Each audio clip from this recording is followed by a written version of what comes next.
টকা পইচা নাথাকিলেই মানুহ কেতিয়াও দুখীয়া নহয়। প্ৰকৃত দুখীয়া সেইজন যাৰ এটা সুন্দৰ মন নাথাকে। স্মৃতিবোৰ মানুহতকৈ বেছি বিশ্বাসী।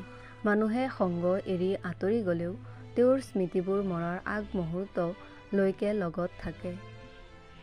একো নাই, এই শব্দ দুটাৰ মাজত বহুত কথা লুকুৱাই থাকে। কেতিয়াবা খং, কেতিয়াবা অভিমান আৰু কেতিয়াবা অবুঝ বেদনা। জীৱন সলনি কৰিবলৈ অভ্যাস সলনি কৰাটো অতি প্ৰয়োজনীয়। ধুমুহা বেছি হ'লে গছ ভাঙি যায় আৰু ইগ' বেছি হ'লে সম্পৰ্ক ভাঙি যায়। জীৱন সকলোৰে বাবে একে নহয়। জ্ঞানীৰ বাবে উপহাৰ, মূৰ্খৰ বাবে নাটক, ধনীৰ বাবে উপভোগ, দুখীয়াৰ বাবে সংগ্ৰাম। স্মৃতিবোৰে কেতিয়াবা কন্দুৱায় আৰু কেতিয়াবা হহুৱায়, কাৰণ স্মৃতিবোৰ বৰ বিশেষ। ক'ৰবাত যদি সুখ, আকৌ ক'ৰবাত দুখ।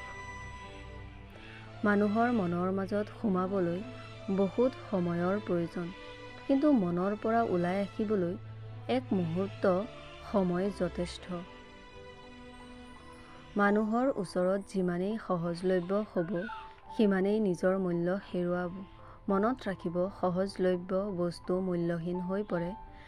পঢ়িবলৈ বেছি সময় নালাগে। সেয়ে কাহানিও কোনো ক্ষেত্ৰত কাৰোৰ ওচৰত সহজলভ্য নোহোৱাকৈ আত্মসন্মান ৰক্ষাৰ প্ৰথম ষ্টেপ বুলি গণ্য কৰিব।